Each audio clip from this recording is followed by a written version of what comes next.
Hi everyone, I am Priyanka Paul. Welcome to my new channel Let's Get Smart.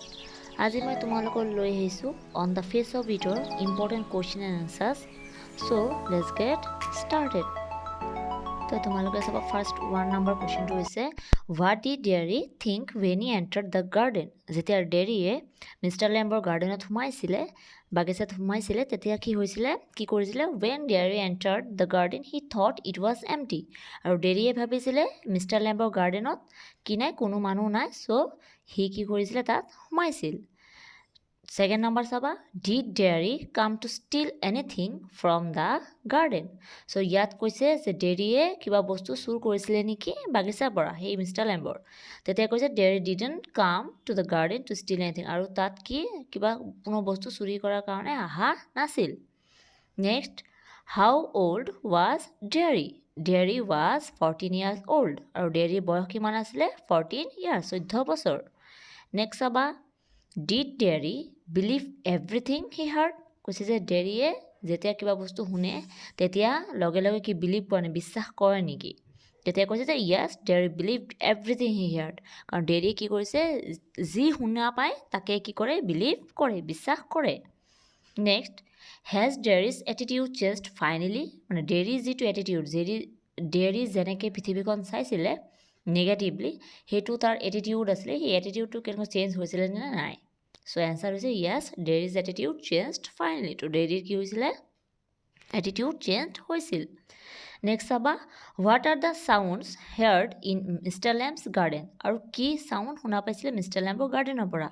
The sounds that are heard in Mr. Lamb's garden are the occasional singing of the bird, humming of bees, and the rustling of tree leaves. So ইয়াত কৈছে যে তাত কি কৰিছিলে বাগিচাত যিমান কিটা কি আছে চৰুৰ গান শুনা পোৱা যায় বীজ যিমান মৌমাখি আছে সিহঁতৰ কি কৰা যায় যিটো মাত যিটো সাউন্ড কৰে সিহঁতে সেইটো শুনা পোৱা যায় আৰু the rustling of a tree leaves আৰু পাত যে হৰি পৰে গছৰ পৰা আৰু যেতিয়া বতাহ দিয়ে তেতিয়া যে গছৰ পাতখিনি যে যিটো সাউন্ড সেইটো শুনা পোৱা যায় Next saba, is everyone welcome into Mr. Lamb's garden? Because Mr. Lamb's garden not sobe humabo pare niki.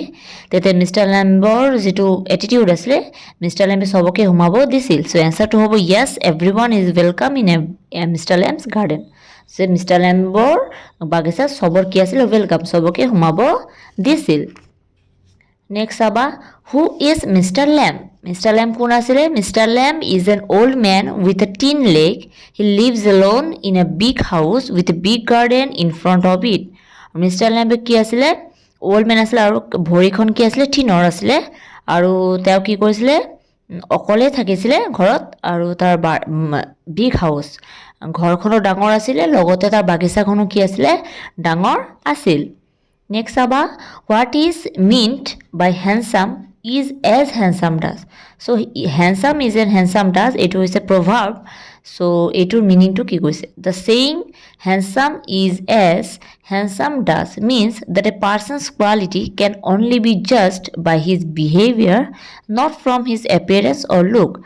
So ইয়াত কৈছে যে মানুহ এজনৰ পৰিচয় কি তাৰ ব্যৱহাৰত তাৰ কি নাই লুকছটো নাই আৰু এপিয়াৰেন্স তাৰ গঠনতো হেই মানে ধৰা নাযায় হিউম্যান বিঙৰ মানুহৰ পৰিচয় সদায় মানুহৰ হদ ব্যৱহাৰতে পোৱা যায় next Saba what kind of face does the world have so world কি ফেস কৰে গোটেই পৃথিৱীখন the world has a whole face and it is there to be looked at যিটো ফেস আছে হেটো কি বাহিৰত দেখা পোৱা যায় কিন্তু একচুয়ালি হেটো নহয় next Saba what do people tell Derry to make him forget his pain so ইয়াত কৈছে যে what do people tell Derry কি বুলি কোৱা মানে কি কৈছিলে যে তাৰ যিটো পেইন আছে তাৰ দুখ আছে হেটো যাতে পাহৰি যায় So say people tell Derry that the best way to forget his own pain is to think about those people who are in more pain and brave it and never cry or complain and who never feel sorry for themselves. ইয়াত কৈছে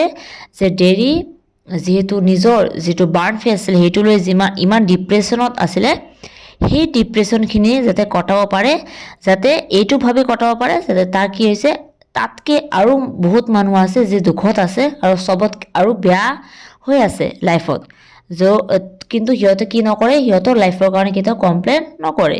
সেইটো ভাবিয়ে ডেৰিয়ে কি কৰিব লাগিব, নিজৰ যিটো দুখ আছে সেইটো পাহৰি যাব লাগিব, আৰু সেইটোৱে হৈছে মেইন। বা why are not there any curtains at the windows of Mr. Lamb's house? চ' কি কৈছে যে মিষ্টাৰ লেম্বৰ ঘৰত কোনো পৰ্দা নাছিল কিয়? There are no curtains at the windows of Mr. Lamb's house because Mr. Lamb is not fond of them. He thinks curtains shut things out or in. He has no problem with light or darkness, and he likes his windows open to hear the wind. So কি কৈছে যে mister লেম্বে কেতিয়াও কি পৰ্দাখন ভাল পোৱা নাছিল, সদায় কি কৰিছিলে, তেওঁ মুক্ত হ'ব বিচাৰিছিল আৰু মুক্ত বতাহখিনি সোমাব দিছিল, আৰু যিটো সূৰ্যৰ যিটো পোহৰ, বেলিৰ যিটো পোহৰ সেইটো সোমাব দিছিল, আৰু সি এনজয় কৰিছিলে তেওঁ। নেক্সট চাবা, হাউ does Mister Lamb say he occupies himself in his house? কৈছে কেনেকৈ কটাইছিলে মিষ্টাৰ লেম্বে?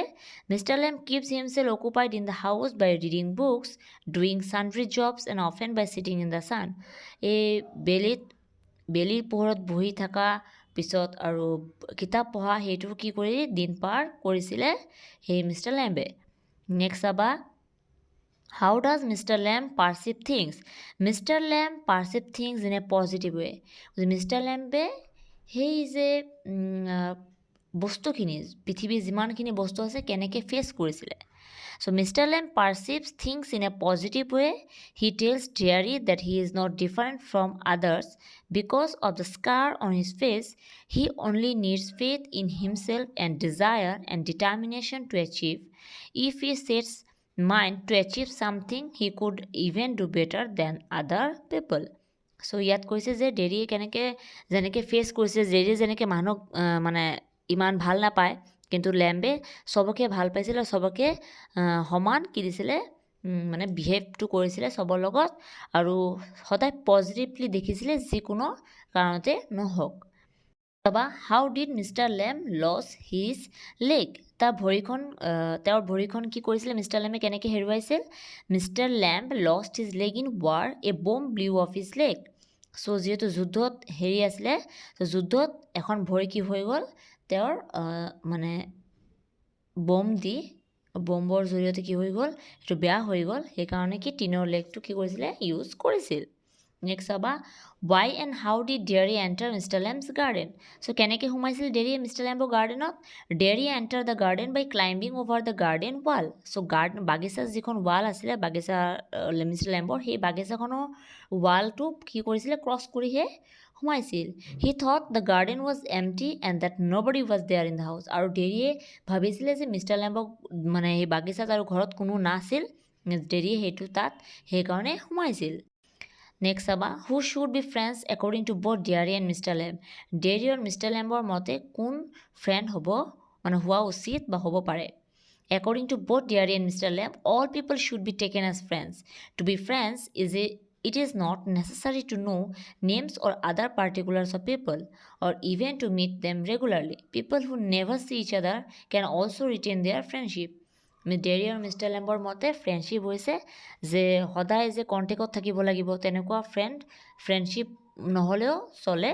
যদি ফ্ৰেণ্ড ভাল হয়, যদি বন্ধু ভাল হয়, তে কণ্টেক্ট নাৰাখিলেও মানে ফ্ৰেণ্ডশ্বিপটো কি ভাঙি নাযায়, আৰু যেতিয়া প্ৰয়োজন পৰে তেতিয়াই মানে বিপদত আহি যাব, সেইখন হৈছে ফ্ৰেণ্ডশ্বিপ। নেক্সট চাবা, why does Derry go' back to Mister Lamb in the and?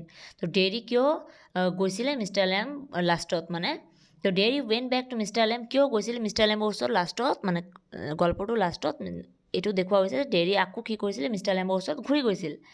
So Derry went back to Mr. Lamb in the end because he wanted to help Mr. Lamb with his crab apples and to look at things and listen bees singing and Mr. Lamb talking. He felt if he didn't go back to him, he would never go anywhere in this world again.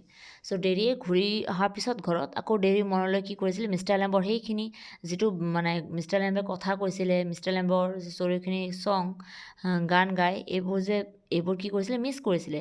তো ডেৰীয়ে কৈছে এতিয়া যদি মই mister লেম্বৰ ওচৰত নাযাওঁ, তে কি হ'ব, মোৰ মানে কেতিয়াও মই কি কৰিব নোৱাৰোঁ, আৰু পৃথিৱীখন ভালকৈ এনজয় কৰিব নোৱাৰোঁ। নেক্সট চাবা, what does Mister Lamb do that seems peculiar to Derry? তো ডেৰী পিকুলিয়াৰ টু কি আছিলে পিকুলিয়াৰ টু ডেইৰী মিষ্টাৰ লেম্বৰ তো the question Mister Lamb ask and the things he say seems peculiar to Derry for he doesn't understand them Mister লেম্বে যেতিয়া কথা কৈছিলে তেতিয়া ডেৰীয়ে চব বস্তু কি পিকুলিয়াৰ মানে বেয়া লাগিছিল বুলি কৈছিলে